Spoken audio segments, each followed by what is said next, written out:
आपने news articles में देखा होगा कि भारत में चल रहे ग्रेट निकोबार प्रोजेक्ट की बड़े पैमाने पे विरोध किया जा रहा है। आइए समझते हैं कि ग्रेट निकोबार प्रोजेक्ट है क्या और उस आइलैंड पे ऐसा क्या डेवलप किया जा रहा है कि लोग इसका प्रोटेस्ट कर रहे हैं। सबसे पहले इसके लोकेशन को देखते हैं। ग्रेट निकोबार अंडमान और निकोबार आइलैंड का सदर्न मोस्ट आइलैंड है। ये आइलैंड मलक्का स्टेट के बहुत पास है और मलक्का स्टेट दुनिया का बिजीएस्ट ट्रेड रूट है।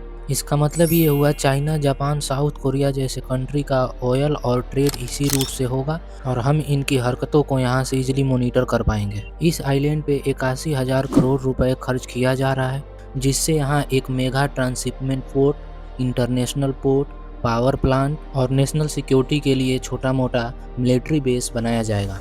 इस प्रोजेक्ट के कंप्लीट होते ही भारत का सिंगापुर और कोलंबो जैसे पोर्ट से डिपेंडेंसी खत्म हो जाएगी और कुछ दिनों बाद भारत खुद इन पोर्ट से कम्पीट करने लगेगा। इस स्टेप के बाद भारत का इंडियन ओशियन में इन्फ्लुएंस बहुत ज़्यादा बढ़ जाएगा और चाइना के इंडियन ओशियन में बढ़ते कदम को रोकने के लिए ये एक बहुत ही अच्छा स्टेप है। लेकिन असली प्रॉब्लम यहाँ से स्टार्ट होती है। ग्रेट निकोबार सिर्फ एक स्ट्रेटेजिक आइलैंड नहीं है, यह एक बायोडाइवर्सिटी हॉटस्पॉट भी है। यहाँ रेयर स्पीसीज, डेंस फॉरेस्ट और ट्राइबल्स कम्युनिटी रहती हैं। इस प्रोजेक्ट के लिए लगभग 8.5 से 9.5 लाख पेड़ काटे जाएंगे। हालांकि गवर्नमेंट ने इतने पेड़ भारत के अन्य राज्यों में लगाने की घोषणा करी है। इन्वायरमेंटल एक्सपर्ट्स का कहना है कि ग्रेट निकोबार एक अर्थक्वेक और सुनामी वाला एरिया है, तो यहाँ ये प्रोजेक्ट बुरी तरह से फेल हो जाएगा। इतना ही नहीं, इस एरिया में 250 से 300 सोम्पेन ट्राइब्स रहते हैं। ये ट्राइब अनकॉन्टेक्टेड ट्राइब होते हैं, मतलब ये आम जनमानस से संबंध नहीं रखते हैं और उनसे दूरी बना के रहते हैं। और ये ट्राइब पीबीटीजी में आते हैं, यानी पर्टिकुलर वनरेबल ट्राइबल्स ग्रुप में।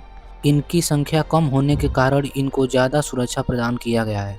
वहीं एक दूसरी ट्राइबल ग्रुप है निकोबारीज ट्राइब। इनकी संख्या 1000 से लेकर 1100 तक है और इस प्रोजेक्ट की वजह से इन दोनों ट्राइबल्स ग्रुप पे बहुत ही बुरा प्रभाव पड़ने वाला है। हालांकि गवर्नमेंट का कहना है कि इन ट्राइब्स को यहाँ से हटना नहीं पड़ेगा, लेकिन अगर हटना भी पड़ा तो इन्हें अच्छी जगह रिहेबिलिएट कर दिया जाएगा, मतलब उनको एक दूसरा जगह दे दिया जाएगा जहाँ वो अच्छे से रह पाएंगे। लेकिन सबसे बड़ा सवाल ये है, क्या ये ट्राइब वहाँ सर्वाइव कर पाएंगे? और एक बात, क्या वो जो पेड़ काटे जा रहे हैं वो सच में अन्य राज्यों में लगाए जाएंगे? अब देखना ये है कि ग्रेट निकोबार प्रोजेक्ट एक इन्वायरमेंटल डिसास्टर प्रूफ होता है या फिर इंडिया के जियोपॉलिटिकल फ्यूचर का एक इम्पोर्टेंट पार्ट।